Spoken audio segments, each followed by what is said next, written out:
सद्गुरुं सच्चिदानंदं सदाचार्यं नमाश्रये श्री श्री सच्चिदानंद सरस्वती महागुरुभ्यो नमः।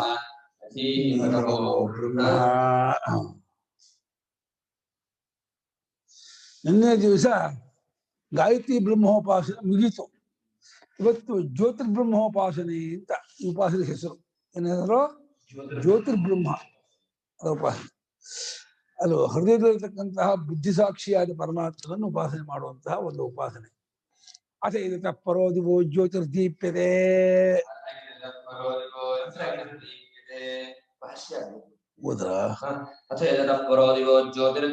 ದೃಶ್ಯತಃ ಪೃಷ್ಠೇಷು ಸರ್ವತಃ ಪೃಷ್ಠೇಷು ಅನುತ್ತಮೇಷು ಉತ್ತಮೇಷು ಅನುತ್ತಮೇಷು ಲೋಕೇಶು ಇದಂ ವಾವತದು ಇದಮಸ್ಮಿನ್ ಅಂತಃಪುರುಷೇ ಜ್ಯೋತಿಃ ತಸ್ಯೈಷಾ ದೃಷ್ಟಿಃ ಇತ್ಯಸ್ಮಿನ್ ಶರೀರೇ ಸದ್ಗುರುಷೇಣ ಮುಷ್ಟಿಮಾನಂ ವಿಜಾನಾತಿ ತಸ್ಯೈಷಾ ಶ್ರುತಿಃ ಯತ್ಯೇತ ಕರ್ಣಾವ ವಿಗೃಹ್ಯ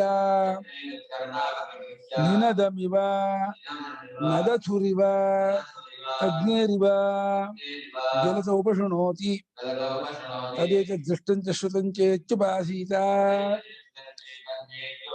ತಕ್ಷುಶ್ಯ ಶ್ರುತೋ ಭವತಿ ಏವಂ ವೇದ ಏವಂ ವೇದ. ಮಂತಾರ್ಥ ಆಗಿಲ್ಲಪ್ಪ, ಮಂತಾರ್ಥ ಆಗಿತ್ತಾ? ಆಗಿತ್ತು ಅಂತ ಅಣಿಯ ಹಾಕೊಂಡಿದ್ಯಾ? ಮಂತಾರ್ಥ ಹೇಳಿದ ಜ್ಞಾಪಕ ಇಲ್ಲ. ಹೇಳೋಣ ಮಂತಾರ್ಥ ಹೆಂಗಂತೀವಲ್ಲ. ಮಂತಾರ್ಥ ಆಗಿದ್ದೆ ನಿನ್ನೆ ಅಂಟೆ ಸುಮ್ಮನೆ ಹಾಕೊಂಡ್ಬಿಡಿದ್ಯಾ ಓದಿದ್ವಿ ಅಂತ. ಅಥ ಇನ್ನು ಅಂತ ಪದಚ್ಛೇದ. ಅಥ ಅತಃ ಪರಃ ದಿವಃ ಜ್ಯೋತಿಃ ದೀಪ್ಯತೆ ವಿಶ್ವತಃ ಪೃಷ್ಠೇಷು ಸರ್ವತಃ ಪೃಷ್ಠೇಷು ಅನುತ್ತಮೇಷು ಉತ್ತಮೇಷು ಲೋಕೇಷು ಇದಂ ವಾವ ತತ್ ಯತ್ ಇದಂ ಅಸ್ಮಿನ್ ಪುರುಷೇ ಅಂತಃಪುರುಷೇ ಜ್ಯೋತಿಃ ತತ್ ಏಷಾ ತಸ್ಯ ಜ್ಯೋತಿಃ ತಸ್ಯ ಏಷಾ ದೃಷ್ಟಿಃ ಯತ್ರ ಏತತ್ ಅಸ್ಮಿನ್ ಶರೀರೆ ಸಂಸ್ಪರ್ಶೇನ ಪುಷ್ಟಿಮಾನಂ ವಿಜಾನಾತಿ ತಸ್ಯ ಏಷಾ ಶ್ರುತಿಃ. ನಿಧಾನ ಹೇಳು. ಯತ್ರ ಏತತ್ ಕರ್ಣೌ ಅಭಿಗೃಹ್ಯ ನಿನದಂ ಇವ ದದಥುಃ ಇವ ಅಗ್ನೇಃ ಇವ ಜ್ವಲತಃ ಉಪಶೃಣೋತಿ ತತ್ ಏತತ್ ದೃಷ್ಟಂ ಚ ಶ್ರುತಂ ಚ ಇತಿ ಉಪಾಸೀತ ಚಕ್ಷುಷ್ಯಃ ಶ್ರುತಃ ಭವತಿ ಯಃ ಏವಂ ವೇದ ಯಃ ಏವಂ ವೇದ. ಎರಡನೇ ಟಿಪ್ಪಣಿ ಏನು? ಈ ಖಂಡಿಕೆಯು ಆ ಪಾಡದ ಎರಡಾಗಿ ಒಡೆದು ತಸ್ಯಾದೃಷ್ಟಿ ಎಂಬಲ್ಲಿಂದ ಎಂಟನೇ ಖಂಡಿಕೆ ಕಾಣಿದೆ. ಅದಕ್ಕೆ ಆಧಾರ ಏನು ತಿಳಿಯಲಿಲ್ಲೋ. ತಸ್ಯಾದೃಷ್ಟಿ ಬೇರೆ ಖಂಡಿಕೆ ಮಾಡಿದೆ. ಅಥ ಇನ್ನು ಯದತಃ ಯಾವ ಆ ಇದೆಯಲ್ಲೋ ಆ ಅದೇಂದ್ರೆ ಗಾಯತ್ರಿ ಬ್ರಹ್ಮದಲ್ಲಿ ಹೇಳಿದಂತಹ ಬ್ರಹ್ಮ ಉಂಟು ಅಂತ ಆ ಪೂರ್ವ ಖಂಡಿಕೆಯಲ್ಲಿ ಅದ ಪೂರ್ವ ಉಪಾಸನೆಯಲ್ಲಿ ಹೇಳಿದ್ದಾದ ಬ್ರಹ್ಮವನ್ನ ಯತ್ ಶಬ್ದದಿಂದ ಪರಾಮರ್ಶೆ ಮಾಡ್ತಾ ಇದೆ. ಯಾವ ಅದಿದೆಯೋ ಗಾಯತ್ರಿ ಬ್ರಹ್ಮ ಇದೆಯೋ ಅದು ಪರೋದಿವೋ ಜ್ಯೋತಿರ್ದೀಪದ ಜ್ಯೋಲೋಕದ ಆಚೆಯಲ್ಲೂ ಇರ್ತಕ್ಕಂಥದ್ದು ಜ್ಯೋತಿ. ಅದು ಅಲ್ಲೂ ಉರಿತಾ ಇದೆ. ದಿವಹ ಪರಹ ಜ್ಯೋಲೋಕ ಪರಹ ದುಃಖಾಗ್ರೇಶೀನ ದುಃಖಾಗ್ಗ ಪದಿ ತೊಳೆದ ಏನು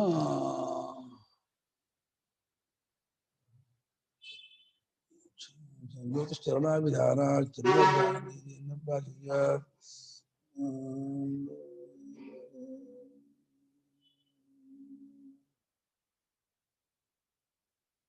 ಸೂತ್ರದಲ್ಲಿ ಒಂದು ಸೂತ್ರ ಇದೆ ಇದಕ್ಕೆ.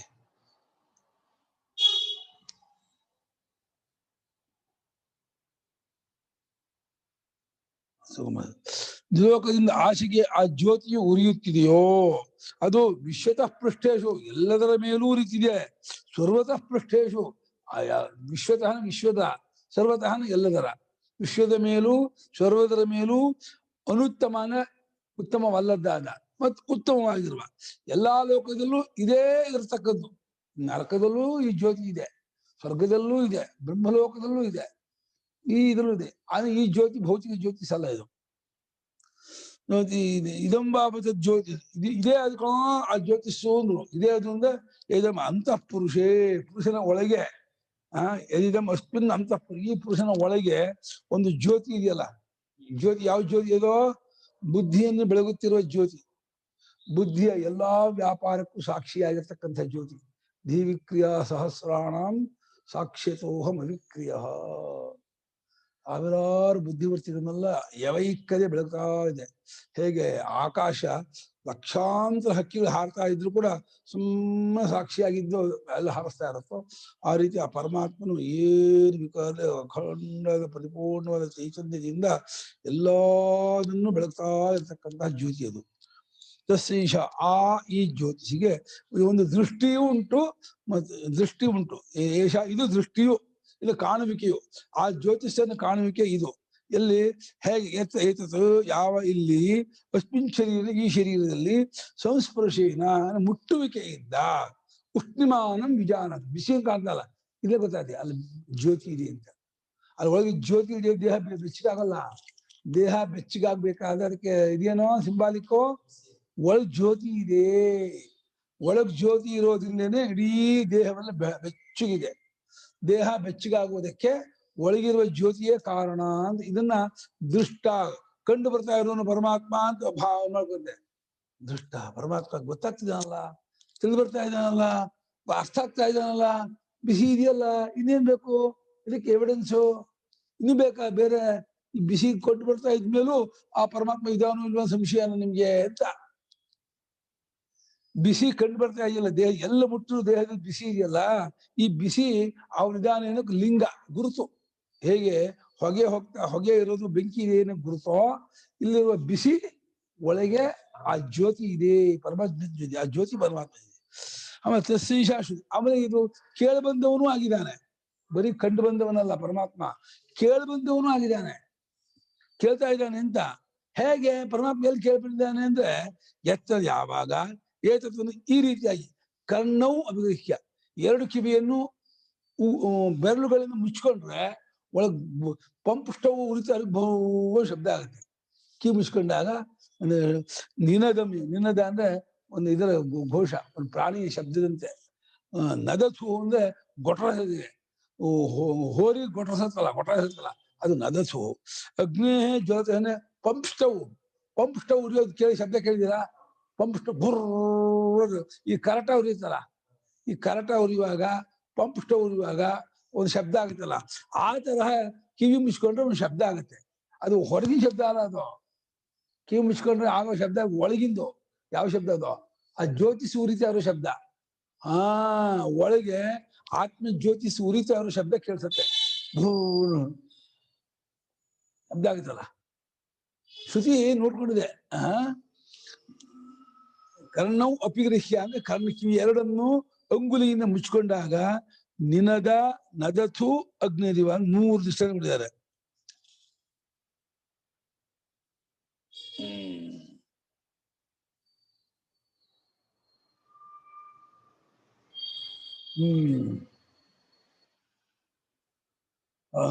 ನಿನದ ಅಂದ್ರೆ ಒಂದು ವಾಹನ ಹೋಗ್ತಿದೆ, ಇನೋವಾನೋ ಲಾರಿಯೋ ಟಾರಸ್ ಹುಯ್ಯಿಂದ ಹೋಗ್ತಾ ಇದ್ರೆ ಸ್ವಲ್ಪ ದೂರ ಹೋಗ್ಬೇಕು, ಹುಯ್ಯೂನ್ ಶಬ್ದ ಆಗುತ್ತಲ್ಲ.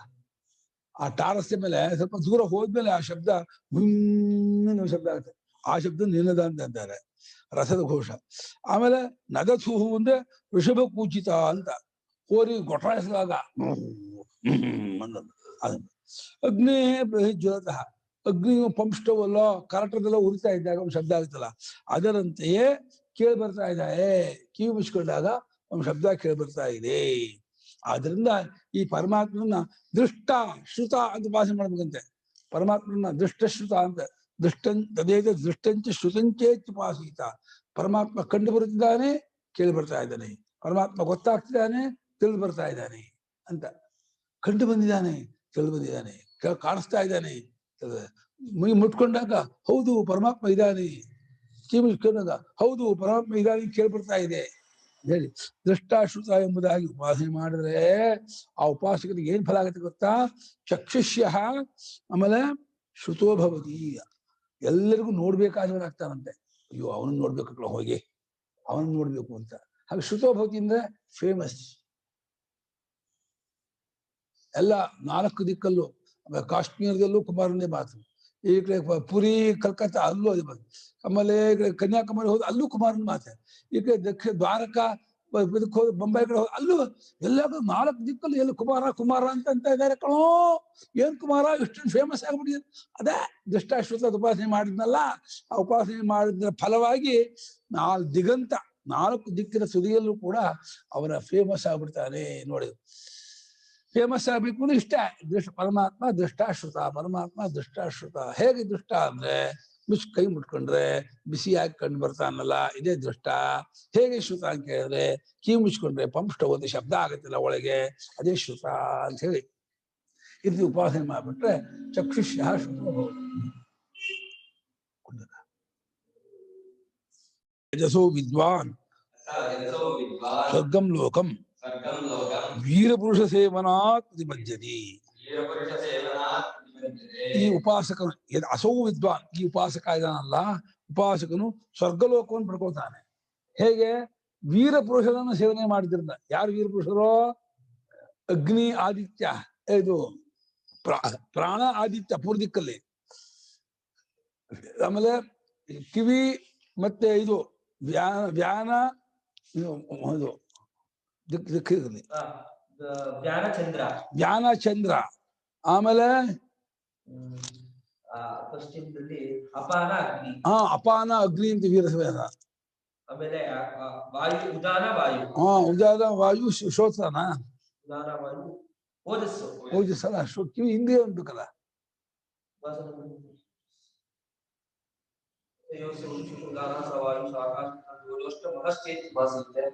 ಮೇಲಕ್ಕೆ ಅಲ್ಲ ಮೇಲೆ ಮೇಲೆ ಮೇಲೆ ಶೂರು ಓದು. ಆಮೇಲೆ ಇನ್ನೊಂದು ಇಂದ್ರಿಯ ಇರ್ಬೇಕು.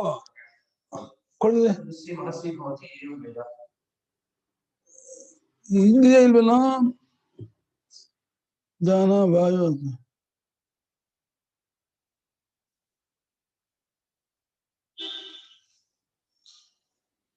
ಎಲ್ಲದಕ್ಕೂ ಇಂದ್ರಿಯ ಹೇಳಿತಲ್ಲ, ವಾಕು, ಮನಸ್ಸು,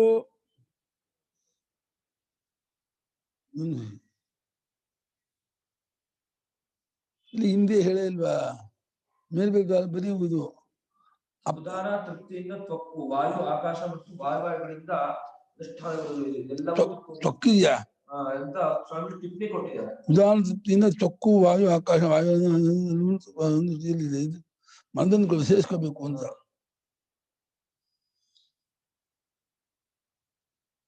ತ್ವಗಿಂದ್ರಿಯ ಕೊಟ್ಟು ಬಿಟ್ಟು ಹೋಯ್ತು, ತ್ವಕ್ ಸೇರಿಸ್ಕೋಬೇಕಂತೆ. ಎಲ್ಲದಕ್ಕೂ ಇಂದ್ರಿಯ ಹೇಳ್ತಲ್ಲ, ಇದೊಂದಕ್ಕೆ ಇಂದ್ರಿಯ ಬಿಡ್ತು ಅಲ್ವಾ?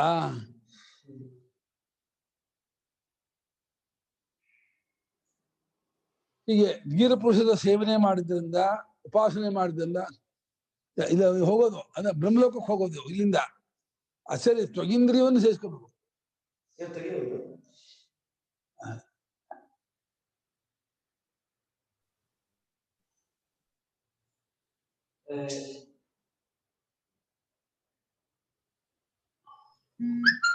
ಅಲ್ಲ, ಅದು ಇಂದ್ರಿಯ ಆಗಲ್ವಾ ಗುರುಗಳ? ಇಲ್ಲಿ ಅದು ದೇಹದಲ್ಲ ತ್ವಗಿಂದ್ರಿಯ ಇದ್ದೇ ಇದೆಯಲ್ಲ. ತ್ವಕ್ಕು ಚರ್ಮ ಅನ್ನೋದು ಇಡೀ ದೇಹದ ಹೊರಗಡೆ ಎಲ್ಲಾ ಕಡೆ ಇದೆಯಲ್ಲ, ಇನ್ನೂ ಒಂದು ಸ್ಪರ್ಶ ಇದೆಯಲ್ಲ. ಅವನು ಫೀಲಿಂಗ್ ಆಗತ್ತೆ ಹೋಗ್ಬೇಕಾದ್ರೆ. ಅವನಿಗೆ ಇಲ್ಲಿಂದ ಹೋಗ್ತಿರ್ಬೇಕಾದ್ರೆ ಒಂದು ಫೀಲಿಂಗ್ ಆಗತ್ತೆ, ಅದು ತ್ವಗಿಂದ್ರಿಯ. ಯಾಕಂದ್ರೆ 4 ದಿಕ್ಕಿಗೂ ಇಂದ್ರಿಯ ಹೇಳಿತ್ತು.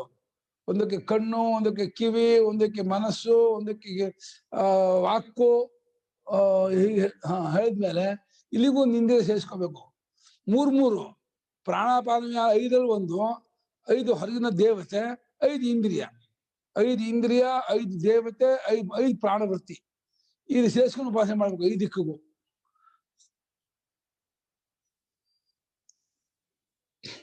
ಹಾಗಾಗಿ ವೀರ ಪುರುಷರ ಸೇವನೆ ಮಾಡಿದ್ದರಿಂದ ಅವನು ಸ್ವರ್ಗಲೋಕಕ್ಕೆ ಹೋಗ್ತಾನೆ ಅಂತ ಈ ರೀತಿ ಹೇಳಿತ್ತು ಹಿಂದಿನ ಇದರಲ್ಲಿ. ಅದನ್ನ ಹೆಚ್ಚೋಕ್ತಂ ಶ್ರೀಪಾದಸ್ಯಾಮೃತಂ ದಿವೀಚೇ ತದಿದಂ ಲಿಂಗೇನ ಚಕ್ಷುಶ್ರೋತ್ರೇಂದ್ರಿಯ ಗೋಚರಂ ಆಪಾದಯಿತವ್ಯಂ. ಯಾವ ಆತ್ಮನನ್ನ 3 ಪಾದವುಳ್ಳದ್ದು ಅದು ಅಮೃತವಾದದ್ದು, ಆ 3 ಪಾದ ಅದು ದ್ವಿಲೋಕದಲ್ಲಿ ಇರತಕ್ಕದ್ದು ಅಂತ ಹೇಳ್ಬಿಡ್ತು. ತಾವಾನಸ್ಯ ಮಹಿಮಾ ತಥೋಜ್ಜಾಯ ಪಾದೋಸಿ ಸರ್ವಭೂತಾನಿ ತ್ರಿಪಾದಸ್ಯ ಅಂತ ಹೇಳಿ ಗಾಯತ್ರಿ ಬ್ರಹ್ಮದ 1 ಪಾದ ಇಡೀ ವಿಶ್ವವಲ್ಲ ಅಂತ ಹೇಳಿ, ಇನ್ನು 3 ಪಾದ ಆ ದ್ವಿಲೋಕದಲ್ಲಿ ಇದೆ, ತನ್ನ ಸ್ವರೂಪದಲ್ಲಿ ಇದೆ ಅಂತ ಹೇಳಿತು. ಇದೊಂದು ರೀತಿ ಪರೋಕ್ಷ ಹೇಳಿದಂಗಾಯ್ತು. ಪರೋಕ್ಷವಾಗಿ ಹೇಳಿದ್ದಾಗಿರುವ ಆ ತ್ರಿಪಾದ ಬ್ರಹ್ಮವನ್ನ ಪ್ರತ್ಯಕ್ಷವಾಗಿ ಹೇಳ್ತೀನಿ, ಕಂಡು ಬರ್ತಾನೆ, ಕೇಳಿ ಬರ್ತಾನೆ, ಆ ರೀತಿ ತೋರಿಸ್ಕೊಡ್ತೀನಿ ಅಂತ ಹೇಳಿ ಶ್ರುತಿ ಹೊರಟಿದೆ ಅಂತ ಇದ್ದಾರೆ ಭಾಷ್ಯಕಾರರು. ಯಾವುದನ್ನ 3 ಪಾದ ಉಳ್ಳದ್ದಾಗಿರೋ ಬ್ರಹ್ಮವು ಅಮೃತವಾದದ್ದು ದ್ವಿಲೋಕದಲ್ಲಿದೆ ಅಂತ ಹೇಳಿ ಹೇಳಿತ್ತೋ ಅದನ್ನ ಲಿಂಗದಿಂದ ಅಂದ್ರೆ ಒಂದು ಗುರುತು, ಲಿಂಗ ಅಂದ್ರೆ ಗುರುತು, ಸಿಂಬಾಲಿಕ್. ಅದು ಚಕ್ಷುಶ್ರೋತ್ರೇಂದ್ರಿಯ ಗೋಚರ, ಚಕ್ಷುರೇಂದ್ರಿಯ ಗೋಚರ, ಶ್ರೋತ್ರೇಂದ್ರಿಯ ಗೋಚರ, ಆ ರೀತಿ ಇದೆ, ಅದನ್ನ ಮಾಡಿಸ್ಕೊಡ್ತೀನಿ. ಆ ಬ್ರಹ್ಮ ನಿಮಗೆ ಕಣ್ಣಿಗೆ ಕಾಣ್ತಾನೆ ನೋಡ್ಕೊಡ್ತೀನಿ, ಕಿವಿ ಕೇಳ್ಬರ್ತಾನೆ ಅಂತ ತೋರಿಸ್ಕೊಡ್ತೀನಿ ನೋಡ್ಬೇಕಾದ್ರೆ ಅಂತ ಹೇಳ್ಬಿಟ್ಟು ಶ್ರುತಿ ಹೊರಟಿದೆ. ನೋಡಿ, ಕಾಣದೇ ಇರುವ ಬ್ರಹ್ಮವನ್ನ ನೋಡಕ್ಕಾಗದೇ ಇರುವ ಮತ್ತು ಮುಟ್ಟಕ್ ಕೇಳಕ್ ಬರದೇ ಇರೋ ಬ್ರಹ್ಮವನ್ನ ತೋರಿಸ್ಕೊಡ್ತೀನಿ, ಕೇಳಿಸ್ಕೊಡ್ತೀನಿ ಅಂತ ಶ್ರುತಿ ಹೊರಟಿದೆ. ಏನ್ ಸಾಹಸ ಮಾಡ್ತಾ ಇದೆ ನೋಡಿ. ಯಾವ ಬ್ರಹ್ಮವನ್ನು ನೋಡಕ್ಕೆ ಆಗಲ್ವೋ, ಕೇಳಕ್ಕೆ ಆಗಲ್ವೋ ಅದನ್ನ ತೋರಿಸ್ತೀನಿ, ಕೇಳಿಸ್ತೀನಿ ಅಂತ ಹೊರಟಿದೆ. ಯಥಾ ಅಗ್ನ್ಯಾದಿ ಧೂಮದಾದಿ ಲಿಂಗೇನ, ಹೇಗೆ ಬೆಟ್ಟದ ಆಕಳಲ್ಲಿರತಕ್ಕಂತಹ ಬೆಂಕಿಯನ್ನ ಹೊಗೆ ಗುರುತಿನ ತೋರಿಸ್ಕೊಡ್ತಾರೋ, ಬೆಂಕಿ ಕಾಣುತ್ತೋ, ಬೆಟ್ಟದ ಆಕಳಲ್ಲಿದೆ, ನಾವು ಬೆಟ್ಟದ ಈ ಕಡೆ ನಾವಿದೀವಿ, ಬೆಟ್ಟದ ಆ ಕಡೆಯಲ್ಲಿ ಬೆಂಕಿ ಇದೆ, ಅದು ಬೆಂಕಿ ತೋರಿಸ್ಕೊಡ್ತಾರೆ. ಯಾವ್ದ್ರಿಂದ? ಹೊಗೆಯ ಗುರುತಿನಿಂದ. ಹೊಗೆ ಬರ್ತಾ ಇರೋದು ಅಲ್ಲಿ ಬೆಂಕಿ. ಆ ರೀತಿ ಇಲ್ಲಿ ಆತ್ಮನ್ ತೋರಿಸ್ಕೊಡ್ತೀವಿ, ನೇರಾಗಿ ತೋರಿಸ್ಕೊಡಲ್ಲ, ಲಿಂಗದಿಂದ ಇರಬೇಕು ತೋರಿಸ್ಕೊಡ್ತೀವಿ ಅಂತ. ಅಲ್ಲಿ ಹೇಗೆ ಬೆಂಕಿ ಪ್ರತ್ಯಕ್ಷ ಗೋಚರವಾಗಲ್ವೋ ಬರೀ ಹೊಗೆ ನೋಡಿದ್ರೆ, ಆ ರೀತಿ ಇಲ್ಲಿ ಬಿಸಿಯಿಂದ ಅಲ್ಲಿ ಒಬ್ಬ ಇದ್ದಾನೆ, ಈ ಶಬ್ದದಿಂದ ಗುರು ಒಬ್ಬ ಇದ್ದಾನೆ ಅಂತ ಅಸ್ತಿತ್ವ ಅಧಿಗಮಾಯ ಇದಾನೆ ಎಂಬುದನ್ನು ಕಂಡುಕೊಳ್ಳುವುದಕ್ಕಾಗಿ ಈ ಬಿಸಿ, ಈ ಶಬ್ದ ಅದಕ್ಕೆ ಗುರುತು. ಎಷ್ಟು ಸಾಹಸ ಮಾಡ್ತಾ ಇದೆ ಅಂದ್ರೆ, ಯಾವ ತತ್ವ ಯಾವ ಕಾರಣಕ್ಕೂ ಗೋಚರವೇ ಅಲ್ಲವೋ, ಮನಸ್ಸು ಬುದ್ಧಿಗೂ ಗೋಚರವಲ್ಲ, ಅಂಥದ್ದನ್ನ ಹೇಗಾದ್ರೂ ಮಾಡಿ ನಿಮಗೆ ಅದರ ಬಗ್ಗೆ ಒಂದು ಇದನ್ನು ತಂದ್ಕೊಡ್ತೀನಿ, ಒಂದು ಗುರುತನ್ನು ತಂದ್ಕೊಡ್ತೀನಿ ಅಂತ ಹೇಳಿ ಪರಮ ಪ್ರೇಮದಿಂದ, ಆದರದಿಂದ, ನಮ್ಮಲ್ಲಿರುವ ಕಾರುಣ್ಯದಿಂದ ಹೇಳ್ತಾ ಇದೆ. ನಮ್ಮ ಅಪಾರವಾದ ಕಾರುಣ್ಯ ಇದೆ. ಹೀಗೆ ತಾಯಿ ಮಗುವಿಗೆ ಹೇಗಾದ್ರೂ ಮಾಡಿ ಅಕ್ಷರ ಕಲಿಸ್ಬೇಕು, ಹೇಗಾದ್ರೂ ಮಾಡಿ ಲೆಕ್ಕ ಕಲಿಸ್ಬೇಕು, ಹೇಗಾದ್ರೂ ಮಾಡಿ ಓದ್ ಬರ ಕಲಿಸ್ಬೇಕು ಅಂತ ಹೇಳಿ ಪ್ರೇಮದಿಂದ ಹೇಳ್ಕೊಡ್ತಾಳೋ, ಆ ರೀತಿ ಶ್ರುತಿ ಇಂಥ ಕಣ್ಣಿಗೂ ಯಾವ ಇಂದ್ರಿಯಕ್ಕೂ ಕಾಣದ, ಗೊತ್ತಾಗದ, ಮನಸ್ಸಿಗೂ ಸಿಗದೇ ಇರುವ ಪರಮಾತ್ಮನನ್ನ ನಿಮ್ಗೆ ಯಾವುದೋ ಒಂದು ಲಿಂಗದಿಂದ ಇದಾನೆ ತೋರಿಸ್ಕೊಡ್ತೀನಿ ಅಂತ ಹೊರಟಿದೆ. ಚಕ್ಷುಶ್ರೋತ್ರೇಂದ್ರಿಯ ಗೋಚರಂ ಆಪಾದಯಿತವ್ಯಂ. ಆಪಾದನ ಅಂದ್ರೆ ಉಂಟು ಮಾಡೋದು, ಪದಲಗತವು ಪಾದಯಿತಿ, ಆಪಾದಯಿತವ್ಯಂ, ಮಾಡಿಸ್ಕೊಳ್ಬೇಕು ಅಂತ ಹೊರಟಿದೆ. ಯಥಾ ಅಗ್ನಿ, ಹೇಗೆ ಅಗ್ನಿಯ ಮುಂತಾದೊಂದೇನೋ ಬಸ್ಸು ಶಬ್ದದಿಂದ ಬಸ್ ಹೋಗ್ತಾ ಇದೆ ಅಂತ ಹೇಗೆ ತಿಳ್ಕೊಳ್ತೀವೋ, ಪ್ರಾಣಿ ಇಲ್ಲಿ ಹಸು ಇದೆ ಕೂಗಿದ್ದನ್ನ ಅಂತೀವೋ, ಹಾಗೆ ಏನೋ ವಾಸನೆ ಸಗಣಿ, ಇಲ್ಲೆಲ್ಲ ಸಗಣಿ ಇದೆ ಅಂತ ಆ ವಾಸನೆಯಿಂದ ಗುರುತಿಸ್ತೀವೋ, ಆ ರೀತಿ. ಅದು ನಮ್ಮ ಇವನು ಹರಿಯ ತಂಗಿ ಮಗ ಇದ್ದಾನಲ್ಲ, ಯಾರ ಹೆಸರು? ಅದ್ವೈತ, ಅವನ ತಂಗಿ ಹೆಸರು ತಥಾ ಹಿ ಏವಮೇವೇದಂ ಇತಿ ಯಶೋಕ್ತಿ ಅರ್ಥೇ ದೃಢಾಪತೀತಿ ಸ್ಯಾತ್ ಅನನ್ಯತ್ವೇನ ನಿಶ್ಚಯ ಇತಿ. ಅತಃ ಅದೇ ರೀತಿ ಇದು ಕೂಡ ಏವಮೇವ ಇದಂ, ಹೊಗೆಯ ಗುರುತಿನಿಂದ ಬೆಂಕಿ ತಿಳಿಸುವ ಹಾಗೆ ಇದನ್ನು ಕೂಡ ಮೇಲೆ ಹೇಳಿದ ಅರ್ಥದಲ್ಲಿಂದ ಗಾಯತ್ರಿ ಬ್ರಹ್ಮದಲ್ಲಿ ಗಾಯತ್ರಿ ಉಪಾಸನೆ ಹೇಳಿದ್ದಾದ ಬ್ರಹ್ಮದ ವಿಷಯದಲ್ಲಿ ಒಂದು ದೃಢವಾದ ನಿಮಗೆ ಒಂದು ಪ್ರತೀತಿಯ ಅರಿವು. ಗಾಯತ್ರಿ ಬ್ರಹ್ಮನ್ ಹೇಳ್ತಲ್ಲ, ಆ ಬ್ರಹ್ಮ ಇದೆಯೋ ಇಲ್ವೋ ಸುಮ್ಮನೆ ಕಲ್ಪನೆ ಮಾಡ್ಕೊಂಡು ಹೇಳ್ತಾ ಇದೀವಿ ಅಂತ ಹಾಗೆ ಅನ್ಕೋಬೇಡಿ. ನಿಶ್ಚಿತವಾಗಿ ನಿಮಗೆ ಒಂದು ಅರಿವು ಉಂಟಾಗಬೇಕು ಅನ್ನೋಕ್ಕೋಸ್ಕರವಾಗಿ ಹೇಳ್ಬೇಕು. ಆಮೇಲೆ ಅನನ್ಯತ್ವ ವಿಷಯ, ಅದು ನಾನಾಗಿದ್ದೀನಿ ಅಂತ ಗೊತ್ತಾಗಬೇಕು. ಬರೀ ಇದೆ ಅಂತಂದ್ರೆ ಪರೋಕ್ಷವಾಗಿದೆ ಅಂತಂದ್ರೆ ಸ್ವರ್ಗ ಇದೆ, ಪುಣ್ಯ ಪಾಪ ಇದೆ, ಜನ್ಮಾಂತರ ಲೋಕ ಅಂದ್ರೆ ಅದು ಪರೋಕ್ಷ ಆಗ್ಬಿಡುತ್ತೆ. ಪರೋಕ್ಷ ಇದೆ ಅಂತ ಗೊತ್ತಾಗ್ಬೇಕು, ಅದು ನಾನಾಗಿದ್ದೀನಿ ಗೊತ್ತಾಗ್ಬೇಕು. ಆ ರೀತಿ ತಿಳಿಸ್ಕೊಡ್ತೀನಿ ಹೊರಟ್ಬಿಟ್ಟಿದೆ ಶಾಸ್ತ್ರ. ಇದು ಶಾಸ್ತ್ರದ ಒಂದು ಹೆಚ್ಚುಗಾರಿಕೆ. ಯದತಃ ಅಮಿಷ್ಮಾತ್ ದಿವಃ ದ್ವಿಲೋಕಾತ್ ಪರಂ ಪರಂ ಪರಃ ಪರಃ ಪರಂ ಇತಿ ಲಿಂಗವ್ಯತ್ಯಯೇನ ಜ್ಯೋತಿರ್ದೀಪ್ಯತೆ. ಅಲ್ಲಿ ಯದತಃ ಪರೋ ದಿವಹ ಇದೆ, ಪರಂ ದಿವಹ ಆಗ್ಬೇಕಾಯ್ತು. ಶ್ರುತಿಯಲ್ಲಿ ಪುಲ್ಲಿಂಗ ಮಾಡ್ಬಿಟ್ಟಿದೆ ಪರಹ ಅಂತ, ಅದು ನಪುಂಸಕ ಮಾಡ್ಬೇಕಾಗಿತ್ತು. ಯಾಕಂದ್ರೆ ಜ್ಯೋತಿಷಿಗೆ ವಿಶೇಷಣ, ಜ್ಯೋತಿಷ್ ಶಬ್ದ ನಪುಂಸಕವಾದ್ರಿಂದ ಶ್ರುತಿ ಭಾಷೆ ಹೇಳ್ತಾರೆ ಲೋಕ ಪರಹ ಅಂದ್ರೆ ಲೋಕ ಪರಂ ಅನ್ನು ಮಾಡ್ಕೊಳ್ಳಿ, ಲಿಂಗ ವ್ಯತ್ಯಯ ಮಾಡ್ಕೊಳ್ಳಿ, ಪುಲ್ಲಿಂಗವನ್ನ ನಪುಂಸಕ ಲಿಂಗಕ್ಕೆ ಚೇಂಜ್ ಮಾಡ್ಕೊಳ್ಳಿ. ಆಮೇಲೆ ಚೆನ್ನಾಗಿದ್ದೀರಾ, ಲಿಂಗ ಚೇಂಜ್ ಮಾಡ್ಕೊಂಡು ಅವನ ಜ್ಯೋತಿಷಿ ವಿಶೇಷವಾದ್ರಿಂದ ಜ್ಯೋತಿ ದೀಪ್ಯತೆ, ಒಂದಾನೊಂದು ಜ್ಯೋತಿಷ್ ಉರಿತಾ ಇದೆಯಲ್ಲ ಅಂದ್ರು. ನಮ್ಮ ಹೃದಯದಲ್ಲಿ ಒಂದು ಜ್ಯೋತಿಷ್ ಉರಿತಾ ಇದೆ ಅಂತೆ, ಅದನ್ನ ಧ್ಯಾನ ಮಾಡಿ ನಾವು ಕಂಡ್ಕೋಬೇಕು. ಹೇಗೆ ಅನ್ನೋದನ್ನ ಕಂಡ್ಕೊಳ್ಳಕ್ಕೆ ಒಂದು ಗುರುತನ್ನು ಹೇಳ್ಕೊಡ್ತಾರೆ ಶ್ರುತಿ. ಸ್ವಯಂ ಪ್ರಭಂ ಸದಾ ಪ್ರಕಾಶತ್ವಾತ್ ದೀಪ್ಯತೆ ಇವ ದೀಪ್ಯತೆ ಇತ್ಯುಚ್ಯತೆ. ಅದು ಸ್ವಯಂ ಪ್ರಭಾ ಅಂದ್ರೆ ಅದಕ್ಕೆ ಬೇರೆಯಿಂದ ಯಾರು ಬೆಳಕನ್ನು ಕೊಟ್ಟಿಲ್ಲ. ಇವಾಗ ಚಂದ್ರನಿಗೆ ಸೂರ್ಯನಿಂದ ಬೆಳಕು ಬರೋದು, ಸ್ವತಃ ಚಂದ್ರ ಬೆಳಕಿನ ರೂಪ ಅಲ್ಲ. ಆ ರೀತಿ ಒಳಗಿರೋ ಆತ್ಮ ಜ್ಯೋತಿಷ್ ಇದೆಯಲ್ಲ, ಅದು ಬೇರೆ ಇದರಿಂದ ಬಾರೋ ಮಾಡ್ಕೊಂಡಿಲ್ಲ, ಅರಿವನ್ನ ಯಾರೋ ಅದನ್ನ ಬಾಡಿಗೆ ತಗೊಂಡಿಲ್ಲ. ಸ್ವಯಂ ಪ್ರಭಾದು, ತಾನೇ ಬೆಳಗುವ ಸ್ವಭಾವ, ತನ್ನಲ್ಲಿಯೇ ಅರಿವಿದೆ, ತನ್ನಲ್ಲೇ ಬೆಳಕಿದೆ. ಅದು ಪ್ರಕಾಶ ಸ್ವರೂಪ ಆದ್ರಿಂದ ದೀಪ್ಯತೆ ಇವಾನೆ ಉರಿತಾ ಇದೆ ಅಂದ್ರೆ ಉರಿಯೋ ಕ್ರಿಯೆ ಅಲ್ಲ, ಉರಿತಿರುವಂತೆ. ಉರಿಯೋ ಕ್ರಿಯೆ ಮಾಡಿದ್ರೆ ಏನಾಗುತ್ತೆ, ಕ್ರಿಯೆ ಮಾಡಿದ್ರೆ ಅನಿತ್ಯವಾಗುತ್ತೆ, ನಾಶವಾಗುತ್ತೆ. ಅದಕ್ಕೆ ದೀಪ್ಯತೆ ಅಂತಿದ್ದು ದೀಪ್ಯತೆ ಇವ ಮಾಡ್ಕೊಳ್ಳಿ. ಹೊಳಿತಾ ಇರೋದು, ಉರಿತಾ ಇರೋದು ಯಾವ ರೀತಿ ಎಲ್ಲವನ್ನು ಬೆಳಗುತ್ತೋ ಅದು ಎಲ್ಲವನ್ನು ಬೆಳಗ್ತಾ ಇರೋದ್ರಿಂದ ಉರಿತಾ ಇದೆಯೋ ಅನ್ನೋ ಹಾಗೆ ರೂಪಕ ಮಾಡಿದೆ. ಉರಿತಾ ಇದೆ ಅನ್ನೋದು ಲಿಟ್ರೇಚರ್ ಮೀನಿಂಗ್ ತಗೋಬಾರ್ದು. ಲಿಟ್ರೇಚರ್ ಮೀನಿಂಗ್ ಅಕ್ಷರಾರ್ಥ ತಗೊಂಡ್ಬಿಟ್ರೆ ಉರಿತಾ ಇದೆ ಅಂತ ಅದೊಂದು ವರ್ಬಲ್ ಫಾರ್ಮ್ ಆಗಿ ಕ್ರಿಯೆ ಆಗ್ಬಿಟ್ಟು ಅದು ಹೆಚ್ಚು ಕಮ್ಮಿ ಆಗುತ್ತೆ, ನಾಶವಾಗುತ್ತೆ ಅಂತ ಆಗ್ಬಿಡುತ್ತೆ. ಆ ರೀತಿ ವರ್ಬಲ್ ಅದು ಸ್ವಯಂ ಪ್ರಭಾ, ತಾನೇ ಚೈತನ್ಯ ಸ್ವರೂಪ, ನಿತ್ಯ ಪ್ರಕಾಶ ಸ್ವರೂಪ. ಅದು ಆ ಉರಿತಾ ಇರುವ ಸೂರ್ಯ ಅಥವಾ ಬೆಂಕಿ ಹೇಗೆ ಇನ್ನೊಂದನ್ನು ತೋರಿಸುತ್ತದೆಯೋ ಎಲ್ಲವನ್ನೂ ಬೆಳಗ್ತಾ ಇರೋದ್ರಿಂದ ಇದನ್ನ ದೀಪ್ಯತೆ ಅಂತ ರೂಪಕ ಮಾಡ್ತಾ ಇದೆ. ಉರಿತಾ ಇದೆ, ಬೆಳಗ್ತಾ ಇದೆ. ದೀಪ್ಯತೆ ಇತ್ಯುಚ್ಯತೆ ಸದಾ ಪ್ರಕಾಶಕತ್ವಾದ, ಯಾವಾಗಲೂ ಪ್ರಕಾಶ ಸ್ವರೂಪವಾದ್ದರಿಂದ ಉರಿತಾ ಇದೆ. ಅಜ್ಞಾದೀನಾಂ ಜ್ವಲನ ಲಕ್ಷಣಾಯಾಃ ದೀಪ್ತೇನ ಸಂಭವಾತ್. ಅಗ್ನಿಯೇ ಮುಂತಾದ ಅವುಗಳಿಗೆ, ಅಗ್ನಿಯೇ ಮುಂತಾದವುಗಳಿಗೆ ಆ ಪ್ರಕಾರದ ಅಗ್ನಿ ಮುಂತಾದವುಗಳಂತೆ ಉರಿಯುವುದು ಎಂಬ ದೀಪ್ತಿ ಬ್ರಹ್ಮಕ್ಕೆ ಹೊಂದಲ್ಲ. ಅಗ್ನಿಯ ಮುಂತಾದವುಗಳಂತೆ ಉರಿಯುತ್ತಿರುವ ದೀಪ್ತಿಯನ್ನು ಬ್ರಹ್ಮಕ್ಕೆ ಹೊಂದಲ್ಲ. ಯಾಕೆಂದ್ರೆ ಅಗ್ನಿಯಾದಿಗಳಿಗೆ ಕಟ್ಟಿಗೆ ಹಾಕೋದು ಇನ್ನೊಂದು ನಿಮಿತ್ತದಿಂದ ಅದು ಉರಿಯೋದು, ಅದು ಹೆಚ್ಚು ಕಮ್ಮಿ ಎಲ್ಲ ಉಂಟು.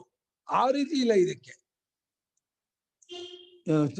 ತಾನೇ ತೋರಿಕೊಳ್ಳುವ ಅನಾತ್ಮ ವಸ್ತುವಿನಂತೆ ಮತ್ತೊಂದು ಬೆಳಗಬೇಕಾದ ಅವಶ್ಯಕತೆ ಇಲ್ಲ ಅಂತ ಟಿಪ್ಪಣಿ ಕೊಟ್ಟಿದ್ದಾರೆ ಸ್ವಾಮಿಗಳು.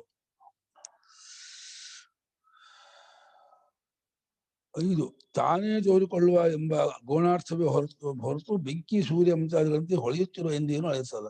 ಬೆಂಕಿಯ ಮುಂತಾದವು ತಾವೇ ಹೊಳೆಯುವುದೆಂಬುದು ವಿವಾಹ ದೃಷ್ಟಿಯಿಂದ. ಅವಕ್ಕೆ ಚೈತನ್ಯ ಪ್ರಕಾಶನರು ಬೇಕು. ಚೈತನ್ಯ ಪ್ರಕಾಶದಂತೆ ಅವು ನಿತ್ಯವೂ ಅಲ್ಲ. ಆದ್ದರಿಂದ ಇಲ್ಲಿ ಹೊಳೆಯುತ್ತಿದೆ ಎಂಬುದು ದೀಪಾದಿಗಳಂತೆ ಎಂಬುದು ಮುಖ್ಯಾರ್ಥದಲ್ಲ ಅಲ್ಲ ಅಂತ. ಯಾಕೆಂದ್ರೆ ಏನೇ ದೃಷ್ಟಾಂತ ಕೊಟ್ಟರು ಬ್ರಹ್ಮಕ್ಕೆ ಆ ದೃಷ್ಟಾಂತದಲ್ಲಿ ಕೊರತೆ ಇದೆ. ದೃಷ್ಟಾಂತವಾಗಿ ಕೊಟ್ಟ ವಸ್ತು ಸಾವಯವವಾಗಿರುತ್ತೆ, ಪರಿಚ್ಛಿನ್ನವಾಗಿರುತ್ತೆ, ವಿಕ್ರಿಯಾತ್ಮಕವಾಗಿರುತ್ತೆ. ಅದ್ರಲ್ಲಿ ತಗೊಂಡ್ರೆ ಬ್ರಹ್ಮ ಅದು ವಿವಕ್ಷಿತವಲ್ಲ. ಅಲ್ಲಿ ಏನು ವಿವಕ್ಷಿತ ಅಂಶ, ಉರಿಯುತ್ತಿರುವ ಬೆಂಕಿ ಎಲ್ಲವನ್ನೂ ಹೇಗೆ ತೋರಿಸು ಪ್ರಕಾಶಾತ್ಮಕವಾಗಿ ಎಲ್ಲವನ್ನೂ ಬೆಳಗುತ್ತೋ ಹಾಗೆ ಆತ್ಮನು ಎಲ್ಲವನ್ನೂ ಬೆಳಗ್ತಾ ಇರೋದ್ರಿಂದ ಉರಿತಾ ಇದ್ದಾನೆ ಅಂತ ರೂಪಕ ಮಾಡಿದೆ ಹೊರತು ರಿಯಲಿ ಬೆಂಕಿ ಸೂರ್ಯನಂತೆ ಉರಿತಾ ಇದ್ದಾನೆ ಅಂತ ಅರ್ಥ ಮಾಡಬಾರ್ದು. ಬೆಂಕಿ ಸೂರ್ಯನಂತೆ ಸಾವಯವ ಅಂತೂ ಅರ್ಥ ಮಾಡಬಾರ್ದು, ಪರಿಚ್ಛಿನ್ನ ಅಂತೂ ಅರ್ಥ ಮಾಡಬಾರ್ದು. ಪರಿಚ್ಛಿನ್ನತ್ವ, ಸಾವಯವತ್ವ, ವಿಕ್ರಿಯಾವತ್ವ ಇದರಲ್ಲಿ ವಿವಕ್ಷಿತಾಂಶ ಇಲ್ಲ. ಇದರಲ್ಲಿ ಅದನ್ನು ಹೇಳ್ಬೇಕು ಅಂತ ಅಂದ್ಕೊಂಡಿಲ್ಲ. ಮತ್ತೆ ಯಾವುದು ಬೆಳಗೋದು ಅನ್ನೋದು ಅಸ್ಪಾತ ತಗೋಬೇಕು. ಸೂರ್ಯ ಹೇಗೆ ಬೆಳಗುತ್ತೀವಿಯೋ ಆತ್ಮನು ಎಲ್ಲವನ್ನೂ ಬೆಳಗ್ತಾ ಇದ್ದಾನೆ. ಜ್ಞಾನಲಕ್ಷಣ ರೂಪ ಅಂತ ದೀಪ್ತಿಯು ಅದಕ್ಕೆ ಹೊಂದುವುದಿಲ್ಲವಾದ್ದರಿಂದ ಸರಿ ಅಲ್ಲ. ವಿಶ್ವತಃ ಪೃಷ್ಠೇಶು ಇತಿ. ವಿಶ್ವತಃ ಅಂದ್ರೆ ವಿಶ್ವದ್ದರ ಎಲ್ಲದ್ದರ ಮೇಲೆ ಅಂತ. ಏತಸ್ಯ ವ್ಯಾಖ್ಯಾನಂ ಸರ್ವತಃ ಪೃಷ್ಠೇಶು ಇತಿ. ವಿಶ್ವದ ಪೃಷ್ಠೇಶು ನಿಮ್ಗೆ ಗೊತ್ತಾಗಲ್ಲ ಅಂತ ಹೇಳಿ ಶ್ರುತಿಯೇ ತಾನೇ ತನ್ನ ಪದಕ್ಕೆ ವ್ಯಾಖ್ಯಾನ ಮಾಡ್ತಾ ಇದೆ. ಎಲ್ಲದರ ಮೇಲೆ. ವಿಶ್ವದ ಪೃಷ್ಠ ಅಂದ್ರೆ ಸರ್ವತಃ ಪೃಷ್ಠ. ಸರ್ವತಃ ಬ್ರಹ್ಮಲೋಕದ ಮೇಲೂ ಬೆಳತೇನೆ. ಬ್ರಹ್ಮಲೋಕವನ್ನು ಅಡಗಿಸಿಕೊಂಡು ಇಡೀ ವಿಶ್ವವನ್ನೇ ತನ್ನ ಮುಷ್ಟಿಯೊಳಗೆ, ಹೇಗೆ ಒಂದು ಮುಷ್ಟಿಯೊಳಗೆ ನೆಲ್ಲಿಕಾಯನ್ನು ಇಟ್ಕೋತೀವೋ ಆ ರೀತಿ ಚೈತನ್ಯದ ಮುಷ್ಟಿಯೊಳಗೆ ಅಡಕವಾಗದೇ ಇರೋದು ಯಾವುದೂ ಇಲ್ಲ. ಹೋಗ್ಬೇಕಾ ಮಾತ್ರ ಉಪರಿ ಇತ್ಯರ್ಥ. ಸಂಸಾರದ ಮೇಲೆಗೆ, ಸಂಸಾರದ ಆಚೆಗೆ, ಬಿಯಾಂಡ್ ದ ಸಂಸಾರ ಅಂತ, ಸಂಸಾರವನ್ನು ದಾಟಿ ಅಂತ. ಸಂಸಾರೇವ ಹಿ ಸರ್ವ, ಎಲ್ಲವೂ ಸಂಸಾರವೇ. ಇಲ್ಲೇನೇನಿದೆ ಈ ವಿಶ್ವದಲ್ಲಿ, ಹಿರಣ್ಯಗರ್ಭನೂ ಸಂಸಾರ. ಅಂದ್ರೆ ಚೆನ್ನಾಗಿ ಸಾರಥಿ ತಿರುಗ್ತಾ ಇರ್ತಾನೆ, ಸುತ್ತಾ ಇರ್ತಾನೆ, ಸಂಸಾರ. ಮತ್ತೆ ಮತ್ತೆ ರಿಪೀಟ್ ಆಗ್ತಾ ಇರೋದು. Again and again you get hungry and thirst. ಬಾಯಾರಿಕೆ ಆಗುತ್ತೆ, ಹಸಿವು ಆಗುತ್ತೆ. ಹಸಿವು ಬಾಯಾರಿಕೆ ಮತ್ತೆ ಹೊಂದ್ತಾ ಇರ್ತಾನೆ. ಹುಟ್ಟು ಸಾವು ತಗೊಳ್ತಾ ಇರ್ತಾನೆ. ಮತ್ತೆ ಶೋಕಮೋಹ. ಆಮೇಲೆ ರಾಗದ್ವೇಷ ಬ್ರಹ್ಮಗುಡ್ಡ ನನಗೆ ಇಲ್ಲ. ರಾಗದ್ವೇಷ ಅವನು ಸರ್ವಾತ್ಮ, ಅವನು ಶೀತೋಷ್ಣ ದುಃಖ ಇರೋದಿಲ್ಲ. ಇಷ್ಟೇ ಇರ್ಬೋದು. ಪ್ರಾಣಾತ್ಮ ಹಸಿವು ಬಾಯಾರಿಕೆ ಇದ್ದೇ ಇರುತ್ತೆ. ಹುಟ್ಟು ಸಾವು ಉಂಟು. ಯಾಕೆಂದ್ರೆ ಹುಟ್ಟಿ ಅವನು ಇದು ಅಂತ ಕಾರ್ಯ ಬ್ರಹ್ಮಾದಿನ ಹುಟ್ಟು. ಹೀಗೆ ಸಂಸಾರದ ಮೇಲೆ ಎಲ್ಲವೂ ಸಂಸಾರವೇ. ಅಸಂಸಾರಿಣ ಏಕತ್ವ ನಿರ್ಭೇದತ್ವ ಅಚ್ಚ. ಅಸಂಸಾರಿಯಾದ ಬ್ರಹ್ಮನು ಅದು ಏಕನು ಮತ್ತು ನಿರ್ಭೇದನೂ ಆಗಿದೆ. ಸಂಸಾರಿ ಅಲ್ಲದೆ ಇರೋ ಆತ್ಮ ಒಬ್ಬನೇ, ಅವನಲ್ಲಿ ಸಂಖ್ಯೆ ಇಲ್ಲ. ಯಾಕೆ ಸಂಖ್ಯೆ ಇಲ್ಲ ಹೇಳೋ? ಇದಕ್ಕೆ ಪುಸ್ತಕ ಸಂಖ್ಯೆ ಉಂಟು, ಆತ್ಮನ ಸಂಖ್ಯೆ ಇಲ್ಲ. ಯಾಕೆ? ಯಾಕೆ ಅದಂಗೆ? ಪುಸ್ತಕ ಸಾವಯವ, ಸಾವಯವಕ್ಕೆ ನಂಬರ್ ಬರುತ್ತೆ, ಅದು ನಿರವಯವ. ಒಂದು ಇದು ಕಾಲದೇಶದಲ್ಲಿದೆ, ಅದು ಕಾಲದೇಶ ಮೀರಿದೆ. ಕಾಲದೇಶದಲ್ಲಿ ಇರೋದಕ್ಕೆ ನಂಬರ್ ಬರುತ್ತೆ, ಕಾಲದೇಶ ಅತೀತಕ್ಕೆ ನಂಬರ್ ಬರಲ್ಲ. ಆಮೇಲೆ ಇನ್ನೊಂದು ಮೂರು, ಹುಟ್ಟಿದ್ದ ಪದಾರ್ಥಕ್ಕೆ ನಂಬರ್ ಬರುತ್ತೆ, ಹುಟ್ಟದೇ ಇರೋದು ನಂಬರ್ ಬರಲ್ಲ. ಸಾವಯವತ್ವ, ಕಾಲದೇಶವತ್ವ, ಅಂತಃಪಾತಿತ್ವ, ಜನ್ಮ ಮರಣಾಧಿವತ್ವ ಯಾವುದು ಇಲ್ಲ ಬ್ರಹ್ಮಕ್ಕೆ, ಆತ್ಮನಿಗೆ. ಆದ್ರಿಂದ ಅದಕ್ಕೆ ಏಕತ್ವಾದ್ ನಿರ್ಭೇದತ್ವಾದ್, ಒಂದಾಗಿರೋದ್ರಿಂದಲೂ ಭೇದವಿಲ್ಲವಾದ್ದರಿಂದಲೂ. ಅನುತ್ತಮೇಶು, ಅನುತ್ತಮನೇನೋ ನಾ ಉತ್ತಮ ಅನುತ್ತಮ ಮಾಡ್ಕೋಬೇಡ. ಅವಿದ್ಯಮಾನ ಉತ್ತಮ ಮಾಡ್ಕೋಬೇಕು. ಯಾವುದಕ್ಕಿಂತ ಉತ್ತಮ ಇನ್ನೊಂದಿಲ್ವೋ ಅದು ಅನುತ್ತಮ ಮಾಡ್ಕೋಬೇಕು.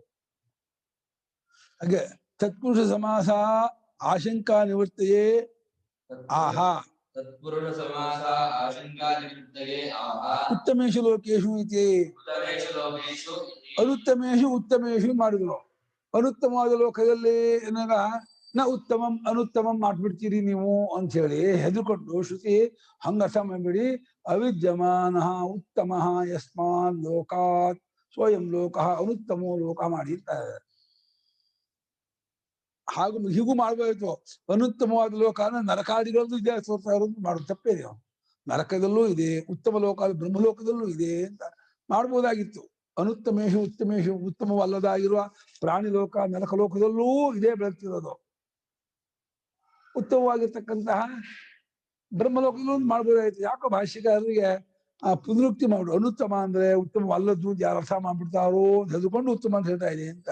ಹಾಗೇನು ಆಗ್ಬೇಕಾಗಿರ್ಲಿಲ್ಲ, ಮಾಡಿದ ಭಾಷ್ಯಕಾರ. ಇಲ್ಲಿ ಈ ಅರ್ಥ ಮಾಡೋದಿದೆಯಲ್ಲ, ಅನುತ್ತಮೇಶು ಉತ್ತಮೇಶು ಶ್ರುತಿ ಹೇಳಿದ್ದಕ್ಕೆ ಅದು ಏನು ಭಾಷ್ಯಕಾರಿಗೆ ಸ್ವತ್ತೇನಲ್ಲ, ಅವರೇ ಮಾಡ್ದಂಗೆ ಮಾಡ್ಬೇಕು ಅಂತ ಹೀಗೂ ಮಾಡ್ಬೋದು. ಅನುತ್ತಮ ಲೋಕದಲ್ಲೂ ಅದೇ ಬೆಳಗ್ತಾ ಇದೆ, ಉತ್ತಮ ಅಲ್ಲ ಉತ್ತಮ ಲೋಕದಲ್ಲೂ ಬೆಳಗ್ತಾ ಇದೆ, ಅರ್ಥ ಮಾಡೋದು ತಪ್ಪೇನಾಗಲ್ಲ. ಇದು ಅದ್ವಯಾನಂದ ಸ್ವಾಮಿಗಳ ವ್ಯಾಖ್ಯಾನ ಅಂತ ಅನ್ಸ್ಕೊಂಡ್ರೆ ಆಯ್ತು.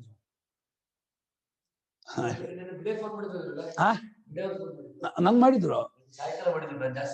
ನಂಗೆ ಹೇಳಿ ಸಮಾಸ ಆಶಂಕಾ ನಿವೃತ್ತಿ ಸತ್ಪುರುಷ ಸಮಾಸ ಮಾಡಿದ್ದಾರೆ ಅಂತ ಯಾರಾದ್ರು ಅಂದ್ಕೊಂಡ್ಬಿಟ್ಟಾರೋ ಆ ನಿವೃತ್ತಿಗಾಗಿ ಹೇಳ್ತಾ ಇದೆ. ಉತ್ತಮೇಶ ಲೋಕೇಶು, ಉತ್ತಮ ಲೋಕದಲ್ಲೂ ಇರತಕ್ಕದ್ದು. ಸತ್ಯಲೋಕಾದಿಶು ಹಿರಣ್ಯಗರ್ಭಾದಿ ಕಾರ್ಯಸ್ಯ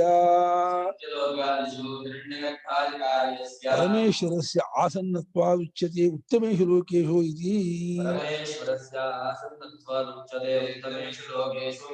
ಪರಮೇಶ್ವರನ ಹತ್ರ ದೂರ ಏನಪ್ಪ, ಸರ್ವವ್ಯಾಪ ಏನು ಭಾಷಿಗಾರರು ಸತ್ಯಲೋಕ ಮುಂತಾದ ಲೋಕದಲ್ಲಿ ಅದು ಹಿರಣ್ಯಗರ್ಭಾದಿ ಕಾರ್ಯಸ್ಯ, ಹಿರಣ್ಯಗರ್ಭನೆ ಮುಂತಾದ ಕಾರ್ಯವು ಪರಮೇಶ್ವರಿಗೆ ಹತ್ತಿರವಾಗಿದೆ ಅಂತ ಇದ್ದಾರೆ. ವಸಲಕ್ಷ್ಮಿ ಮಾಡ ಗುರುಗಳೇ ಪರಸ್ಯೇಶ್ವರಸ್ಯ ಇದೆ. ಪರಸ್ಯೇಶ್ವರಸ್ಯ ಹಿರಣ್ಯಗರ್ಭಾದಿ ಕಾರ್ಯಸ್ಯ ಪರಮೇಶ್ವರನಿಗೆ ಸಮೀಪವಾಗಿದೆ ಅಂತ. ಪರಸ್ಯ ಈಶ್ವರ ಪರಮೇಶ್ವರ ಅಂತ. ಪರಸ್ಯ ಈಶ್ವರ ಅಂದ್ರೆ ಪರಮೇಶ್ವರ, ಪರಶ್ಚಾಸು ಈಶ್ವರ ಪರಮೇಶ್ವರ. ಅದ ಪರಮೇಶ್ವರನಿಗೆ ಅದು ಸಮೀಪ ಅಂತ ಇದ್ದಾರೆ. ಹಿರಣ್ಯಗರ್ಭ ಮುಂತಾದ ಕಾರ್ಯಬ್ರಹ್ಮಲೋಕವು ಪರಮೇಶ್ವರನಿಗೆ ಹತ್ತಿರ ಅಂತ ಇದ್ದಾರೆ. ಹತ್ತಿರ ಶಬ್ದಕ್ಕೆ ಅರ್ಥ ಅಲ್ಲಿ ಆ ಉಪಾಧಿ ಸ್ವಚ್ಛವಾದ್ರಿಂದ ಜಾಸ್ತಿ ಪ್ರಕಟವಾಗತ್ತೆ ಅನ್ನಿಸಲು ಹತ್ತಿರ ಅಂತ ಇದ್ದಾರೆ. ಬೆಲ್ಜಿಯಂ ಕನ್ನಡಿಯಲ್ಲಿ ಕ್ಲಿಯರ್ ಆಗಿ ಮುಖ ತೋರುತ್ತೆ, ನಮ್ಮ ಇಂಡಿಯನ್ ಕನ್ನಡಿಯಲ್ಲಿ ಸ್ವಲ್ಪ ಸೊಟ್ಟ ಪಟ್ಟ ತೋರುತ್ತೆ, ವ್ಯತ್ಯಾಸವಾಗಿ ತೋರುತ್ತೆ. ಇಂಡಿಯಾ ಮೇಡು ಅಷ್ಟೇ, ಅದರ ಕ್ವಾಲಿಟಿ ಅಷ್ಟೇ, ಏನು ಮಾಡೋಕ್ಕಾಗಲ್ಲ. ಬೆಲ್ಜಿಯಂ ಕ್ವಾಲಿಟಿ ದಪ್ಪ ಕನ್ನಡಿ ತುಂಬಾ ಕ್ಲಿಯರ್ ಆಗಿ ಕಾಣುತ್ತೆ ಅಂತ ಅವರು ಈ ರೀತಿ ಹೇಳ್ತಾರೆ. ಬೆಲ್ಜಿಯಂ ಕನ್ನಡಿ ಭಾರಿ ಚೆನ್ನಾಗಿರುತ್ತಂತೆ, ತುಂಬಾ ಕ್ಲಾರಿಟಿ ತುಂಬಾ ಚೆನ್ನಾಗಿದೆ. ಏನು ಮಾಡೋಕ್ಕಲ್ಲ, ಅದು ದುಬಾರಿ, ದುಡ್ಡು ಜಾಸ್ತಿ. ಅದಕ್ಕೆ ಚೆನ್ನಾಗಿರೋದಕ್ಕೆ ದುಡ್ಡು ಜಾಸ್ತಿ ಕೊಡ್ಲೇಬೇಕು, ಏನು ಮಾಡೋಕ್ಕಾಗಲ್ಲ. ಚೆನ್ನಾಗಿ ಕೆಲಸ ಮಾಡೋರು ಜಾಸ್ತಿ ದುಡ್ಡು ಕೊಟ್ಟು ಇಟ್ಕೊಳ್ಳೋದವಾ? ಸಾಮಾನ್ಯ ಕೆಲಸ ಮಾಡೋರು 10,000 ಕೊಡ್ತಾರೆ. ನಮ್ಮ ಬಸವಕ್ಷಿಯವರಿಗೆ ಉತ್ತಮವಾದಂತಹ ಬ್ರಹ್ಮಲೋಕಗಳಲ್ಲಿ ಪರಮೇಶ್ವರನು ಸನ್ನಿಹಿತವಾಗಿದ್ದಾನಾದ್ದರಿಂದ ಅಲ್ಲೂ ಇವನೇ ಇರುವನು ಅಂತ ಅರ್ಥ ಮಾಡಿದ್ದಾರೆ. ನನಗನ್ಸತ್ತೆ ಅನುತ್ತಮೇಶು ಉತ್ತಮೇಶು ಅಂತ ಎರಡು ಬೇರೆ ಬೇರೆ ಮಾಡ್ಬೋದಾಗಿತ್ತು. ಉತ್ತಮವಾದ ಲೋಕದಲ್ಲೂ ಈ ಜ್ಯೋತಿಯೇ ಇರೋದು, ಉತ್ತಮ ಲೋಕದಲ್ಲೂ ಇದೇ ಇರೋದು ಮಾಡ್ಬೋದಾಗಿತ್ತು. ಯಾಕೆ ಭಾಷ್ಯಕಾರರಿಗೆ ಅದು ಯಾಕೆ ಇಷ್ಟ ಆಗಬೇಕು? ನರಕಾದಿಗಳಲ್ಲೂ ಇರೋವನು ಇವನೆಯ, ಪ್ರಾಣಿ ಲೋಕ ಆಗ್ಲಿ ನರಕ ಲೋಕ ಆಗ್ಲಿ ಯಾವ ಲೋಕದಲ್ಲಿ ಇಲ್ಲ ಇವನು. ಎಲ್ಲಾ ಲೋಕದಲ್ಲಿ ಇರ್ತಕ್ಕನು ಅಂತ ಅರ್ಥ ಮಾಡಿದ್ರೆ ಸರ್ವವ್ಯಾಪಕತ್ವ ಇನ್ನೂ ಚೆನ್ನಾಗಿ ಹೊಂದಿದ್ರು. ಬರೀ ಅನುತ್ತಮೇಶು ಅನ್ನಕ್ಕೆ ಇದನ್ನ ಬಿಟ್ಟು ಬರೀ ಉತ್ತಮ ಲೋಕ ಅಂತ ತಗೊಂಡ್ಬಿಟ್ರು. ಅದನ್ನ ಭಾಷ್ಯಕಾರರು ದೊಡ್ಡವರು, ಮಹಾತ್ಮರು, ಜ್ಞಾನಿಗಳು, ಅವ್ರ ಬಗ್ಗೆ ನಾವು ಹೇಳಕ್ಕೆ ಏನು ಯಾರು ಅಲ್ಲ. ಇದಮೇವ ತತ್ ಏನಿದಮಸ್ಮಿನ್ ಪುರುಷೇ ಅಂತಃ ಮಧ್ಯೆ ಜ್ಯೋತಿ ಚಕ್ಷುಶ್ರೋತ್ರ ಗ್ರಾಹ್ಯೇಣ ಲಿಂಗೇನ ಉಷ್ಣಿಮ್ನಾ ಶಬ್ದೇನ ಚ ಅವಗಮ್ಯತೆ. ಇದೇ ಇದಂ ವಾವ ಅನ್ನೋದು ಎಂಫಸಿಸ್ ಮಾಡಿ ಇದೇ ಕಣೋ ಈ ಜ್ಯೋತಿಷ್ಯ ಇಲ್ಲಿ ಗೊತ್ತಾಗ್ತಿರೋದು. ಮೈಯನ್ನು ಮುಟ್ಕೊಂಡ್ ಕೂಡ್ಲೆ ಬಿಚ್ಚಗಾಯ್ತಲ್ಲ, ಯಾಕೋ ಬಿಚ್ಚಗಿದೆ ಅಂದ್ರೆ ಒಳಗೆ ಯಾವುದೋ ಒಂದು ಜ್ಯೋತಿಷಿದೆ ಅಂತ ಗೊತ್ತಾಗಿದೆ. ಇದಮೇವ ಅಂದ್ರೆ ಇದೇ ಯಾವ ಈ ಶರೀರದಲ್ಲಿ ಈ ಪುರುಷನಲ್ಲಿ, ಪುರುಷ ಅಂದ್ರೆ ತಲೆ ಕೈ ಕಾಲಿರ್ತಕ್ಕಂಥ ಮನುಷ್ಯ ಅಂತ ಅರ್ಥ ಇದೆ. ಪುರುಷ ಅಂದ್ರೆ ಪರಮಾತ್ಮ ಅಲ್ಲ. ಪೂರ್ಣ ಮನೇನ ಪುರುಷೇತಿಯ ಪುರುಷ ಅಲ್ಲ. ಇಲ್ಲಿ ಶಿರಪಾಣ್ಯಾಧಿಮತಿ ಪುರುಷೇ, ತಲೆ ಕೈ ಕಾಲಿರ್ತಕ್ಕಂತಹ ಮನುಷ್ಯನಲ್ಲಿ ಅರ್ಥ. ಅಂತರ್ಮಧ್ಯೆನೆ ಒಳಗಿರೋ ದೇಹದ ಒಳಗೆ ನಮ್ಮ ಹೃದಯದಲ್ಲಿ ಈ ಒಂದು ಜ್ಯೋತಿಷಿದೆ. ಅದು ಚಕ್ಷುಶ್ರೋತ್ರ ಗ್ರಾಹ್ಯವಾಗಿರುವ ಲಿಂಗದಿಂದ ಕಣ್ಣಿಗೂ ಕಿವಿಗೂ ಗೊತ್ತಾಗೋದು ಅನ್ನೋ ಸಿಂಬಾಲಿಕ್ ಗುರುತಿನಿಂದ ಯಾವುದು ಉಷ್ಟಿಮ್ನ ಬಿಸಿ ಅನ್ನೋದು ಕಣ್ಣಿಗೆ ಗೊತ್ತಾಗೋದು ಅಂತ ಇದ್ದಾರೆ. ನಾವೇಗೆ ಚರ್ಮೇಂದ್ರಿಯ ಗೊತ್ತಾಗೋದು ಅಂತ ಹೇಳ್ಬೇಕಾಗಿತ್ತು. ಬಿಸಿ ಗೊತ್ತಾಗೋದು ಚರ್ಮೇಂದ್ರಿಯಕ್ಕೆ, ಭಾಷ್ಯಕಾರರು ಕಣ್ಣಿಗೆ ಇಟ್ಕೊಂಡ್ಬಿಟ್ರು. ಕಣ್ಣಿಗೆ ಬಿಸಿ ಗೊತ್ತಾಗತ್ತಾ? ಕಣ್ಣಿಗೆ ಗೊತ್ತಾಗೋದು ಯಾವುದೋ ರೂಪ. ಇಲ್ಲಿ ಬಿಸಿ ಕಣ್ಣಿಗೆ ಗೊತ್ತಾಗತ್ತೆ ಅಂತ ಇದ್ದಾರೆ. ಅಂದ್ರೆ ಸ್ಪಷ್ಟವಾಗಿ ಗೊತ್ತಾಗತ್ತೆ ಅನ್ನೋದನ್ನ ಕಣ್ಣಿಗೆ ಅಂತ ಇದ್ದಾರೆ. ಕಣ್ಣು ಸ್ಪಷ್ಟ ತಾನೆ, ಬಿಸಿಯು ಸ್ಪಷ್ಟವಾದ್ರಿಂದ ಕಣ್ಣು ಅಂತ ಇದು ಮಾಡ್ತಾ ಇದ್ದಾರೆ ಅಷ್ಟೇ ಹೊರತು ಕಣ್ಣಿಗೆ ಕಣ್ಣಿಗೆ ಗೊತ್ತಾಗ್ತಾನ ಏನಯ್ಯ? ಕಣ್ಣಿಗೆ ಬಿಸಿ ಗೊತ್ತಾಗುತ್ತೆ, ಕಣ್ಣಿಗೆ ರೂಪ ಅಲ್ಲೋನಯ್ಯ. ಬಿಸಿ ಗೊತ್ತಾಗ ಚರ್ಮಕ್ಕೆ ನೋಡ್ ಬಿಸಿ ಗೊತ್ತಾಗಲ್ಲ. ಅಯ್ಯೋ ನೋಡ್ ಬಿಸಿ ಗೊತ್ತಾಗೋದಾದ್ರೆ ಚರ್ಮೇಂದ್ರಿಯ ಅದಕ್ಕೆ ಬೇಕಾಗಿತ್ತು. ಆ ಕಣ್ಣಿನ ಊಹೆ ಮಾಡ್ತೀಯ ಅಷ್ಟೇ, ಅನುಮಾನ. ಒಂದಿಂದ್ರಿಯಕ್ಕೆ ಒಂದೇ ವಿಷಯ ಇರೋದು, ಕಣ್ಣಿಗೆ ರೂಪ ಮಾತ್ರವೇ ಹೊರತು ಕಣ್ಣಿಗೆ ಸ್ಪರ್ಶ ಇಲ್ಲ, ಕಣ್ಣಿಗೆ ಶಬ್ದ ಇಲ್ಲ, ಕಣ್ಣಿಗೆ ರುಚಿ ಇಲ್ಲ. ನಾವು ನೋಡಿದ್ರೆ ತುಂಬಾ ಖಾರ ಅನ್ಸತ್ತೆ ಅಂತ ಕಣ್ಣಿಲ್ಲೇ ಹೇಳ್ಬಿಡ್ತೀವಿ. ಕೆಂಪಾಗಿರೋ ಸಾರು ತುಂಬಾ ಖಾರ, ಅದೇ ಕೆಂಪು ಇದ್ ಮಾತ್ರ ಖಾರ ಇರ್ಬೇಕು. ಕೆಲವು ಮೆಣಸಿನ್ಕಾಯಿ ಕೆಂಪಾಗಿರುತ್ತೆ, ಹಾಗಾಗಿ ಕೆಂಪು ಸಾರ ಆಗ್ಬಿಡುತ್ತೆ. ಖಾರ ಇರ್ಬೇಕು ಅಂತಿಲ್ಲ, ಖಾರವಾಗಿಯೂ ಇರುತ್ತೆ ಕೆಲಸಲ. ಅದೇ ಕಣ್ಣು ಊಹೆ ಹೊರತು ಬೇರೆ ವಿಷಯಕ್ಕೆ, ರೂಪ ವಿಷಯಕ್ಕೆ ಮಾತ್ರ ಕಣ್ಣು ಪ್ರಮಾಣವೇ ಹೊರತು ಕಣ್ಣಿಗೆ ಎರಡು ವಿಷಯ ಇಲ್ಲ. ಎಲ್ಲ ಇಂದ್ರಿಯಕ್ಕೂ ಒಂದೊಂದೇ ವಿಷಯ, ಬಣ್ಣ ಆಕಾರ ಮಾತ್ರ. ಅಮ್ಮ ಬಸವೇಶ್ವರ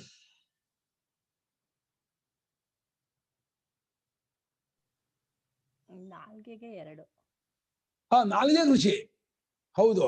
ಸ್ವವಿಶೇಷೂರಾಣಿ ಪ್ರಮಾಣ, ಹೌದು. ಮೂಗಿಗೆ ವಾಸನೆ, ಸ್ವವಿಶೇಷೂರಾಣಿ ಪ್ರಮಾಣಾನಿ ಶಂಕರಾಚಾರ್ಯ ಬರೀತಾರೆ.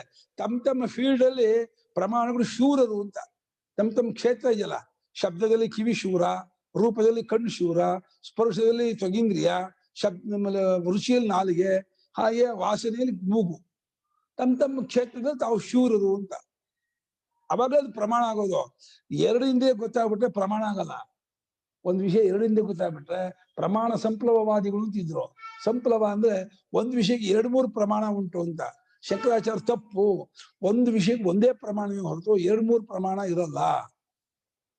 ಅದು ಕೈಗೆ ಬರೀ ಸ್ಪರ್ಶವೇ ಗೊತ್ತಾಗೋದು, ಕಿವಿಗೆ ಬರೀ ಶಬ್ದವೇ ಗೊತ್ತಾಗೋದು, ಕಣ್ಣಿಗೆ ಬರೀ ರೂಪೇ ಗೊತ್ತಾಗೋದೇ ಹೊರತು ಕಣ್ಣಿಗೆ ಶಬ್ದವೂ ಕಾಣುತ್ತೆ, ರೂಪವೂ ಇದು ಸ್ಪರ್ಶವೂ ಗೊತ್ತಾಗತ್ತೆ, ಇದು ಗೊತ್ತಾಗ ಓಂ ಚಕ್ಷುಶ್ರೋತ ಗ್ರಾಹ್ಯವಾದ ಲಿಂಗದಿಂದ ಅಂದ್ರೆ ಬಿಸಿ ಅನ್ನುವ ಒಂದು ಶಬ್ದದಿಂದ ಅವಗಮ್ಯದೆ. ಉಷ್ಟಿಮ್ನ ಶಬ್ದೇನ ಅನ್ಬಿಟ್ಟು, ಉಷ್ಟಿಮ್ನ ಸ್ಪರ್ಶೇನ ಅನ್ಬೇಕಲ್ವಾ. ಬಿಸಿಯಿಂದಲೂ ಶಬ್ದದಿಂದಲೂ, ಹಾಗೆ ಬಿಸಿಯಿಂದಲೂ ಶಬ್ದದಿಂದಲೂ ಗೊತ್ತಾಗ್ತದೆ. ಅಂದ್ರೆ ಯತ್ ತ್ವಚಾ ಸ್ಪರ್ಶ ರೂಪೇಣ ಗೃಹ್ಯತೆ ತತ್ ಚಕ್ಷುಷೈವಾ ನೋಡಿ. ಅಂದ್ರೆ ಹೇಳ್ತಾ ಇದೆ, ಏನು ಚರ್ಮೇಂದ್ರಿಯಕ್ಕೆ ಮುಟ್ಟುಗಳೇ ಗೊತ್ತ. ನೋಡು ನೋಡು ನೋಡು ಮುಟ್ಟುಗಳೇ ಗೊತ್ತಾಗಿದೆ. ನೋಡು ಅಂತೀವಿ. ನೋಡು ಅಂತಂದ್ರೇನು? ಕಣ್ಣು.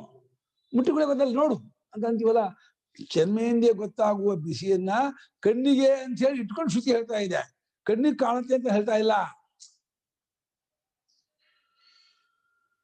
ಮುಟ್ಟು ತೆಗಿಯೋರ್ದು, ಮುಟ್ಟು ಹಾಕ್ಬೇಡ, ಮುಟ್ಟು ಹಾಕಬೇಡಿ ಮಾ ಹೇಳಿ. ಬಿಸಿ ಇರೋದ್ರಿಂದ ಕಣ್ಣು ಅಂತ. ಮುಟ್ಟಿ ಕೂಡ ಗೊತ್ತಾಗುತ್ತಲ್ಲ ಬಿಸಿ. ನೋಡು, ಮುಟ್ಟು ನೋಡು, ನಿಮಗೂ ಗೊತ್ತಾಗುತ್ತೆ ಅಂತ ಹೇಳಿ ನೋಡು ಅಂತೀವಿ ನಾವು. ಮುಟ್ಟು ಅಂತ ಅನ್ನಲ್ಲ, ನೋಡು ಅಂತೀವಿ. ಅಲ್ಲ, ರೂಪ ಇದ್ರೇನೆ ಬಿಸಿ ಗೊತ್ತಾಗತ್ತೆ, ರೂಪಕ್ಕೆ ಬಿಸಿ ಇದೆ ಅಂತ. ರೂಪದಲ್ಲಿ ತೋರುತ್ತೆ ಅಂತ.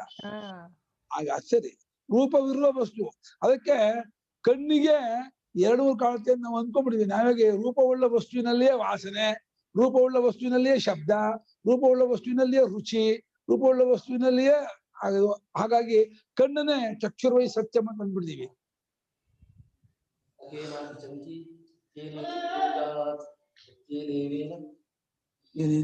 ಚಕ್ಷುರ್ವೈ ಸತ್ಯಂ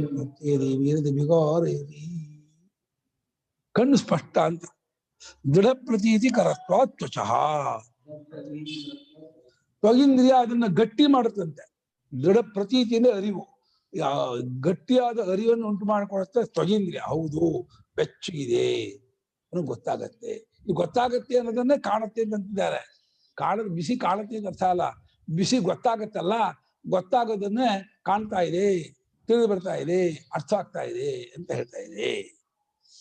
ಅವಿನಾಭೂತತ್ವಾಚ ರೂಪಸ್ಪರ್ಶಯೋ. ನೀವು ಹೇಳಿದಲ್ಲ ಅದೇ ವಾಕ್ಯ. ರೂಪಕ್ಕೂ ಸ್ಪರ್ಶಕ್ಕೂ ಅವಿನಾಭೂತ ಇದೆ. ಯಾವುದಲ್ಲಿ ರೂಪ ಇದೆಯೋ ಅಲ್ಲೇ ಸ್ಪರ್ಶ ಗೊತ್ತಾಗುವುದು, ರೂಪ ಜಾಗದಲ್ಲೇ ಸ್ಪರ್ಶ ಗೊತ್ತಾಗುತ್ತೆ. ಆದ್ರಿಂದ ರೂಪಕ್ಕೂ ಸ್ಪರ್ಶಕ್ಕೂ ಅವಿನಾಭೂತ ಏಕಭೂತ ಇದೆ. ಆದ್ರೆ ಇಂದ್ರಿಯಕ್ಕೆ ಮಾತ್ರ ಒಂದು ಸ್ಪರ್ಶೇಂದ್ರಿಯಕ್ಕೆ, ಒಂದು ರೂಪ ಚಕ್ಷುರಿಂದ್ರಿಯಕ್ಕೆ, ಸ್ಪರ್ಶ ತ್ವಗೀಂದ್ರಿಯಕ್ಕೆ ಗೊತ್ತಾಗೋದು. ಅದು ಒಂದೇ ಜಾಗದಲ್ಲೇ 2 ಗೊತ್ತಾಗತ್ತೆ ಅನ್ನೋ ಕಾರಣದಿಂದ ಕಣ್ಣಿಗೆ ಕಾಣುತ್ತೆ ಅಂತ ಹೇಳ್ತಾ ಇದೆ ಶ್ರುತಿ ಅಷ್ಟೇ. ಆ ರೂಪ ಕಣ್ಣಿಗೆ ಕಾಣುತ್ತೆ ಅಂತ ತಪ್ಪು ಹೇಳ್ತಾ ಇದೆ ಮಾತ್ರ ಆರ್ಗ್ಯೂ ಮಾಡಬಾರ್ದು. ಒಂದೇ ಜಾಗದಲ್ಲಿ, ರೂಪ ಜಾಗದಲ್ಲಿ ಸ್ಪರ್ಶ ಗೊತ್ತಾಗತ್ತೆ ಅನ್ನೋಕೋಸ್ಕರ ಹೀಗೆ ಹೇಳ್ತಾ ಇದೆ. ಕಥಂ ಪುನಃ ನಾಳೆ ಹೇಳೋಣ.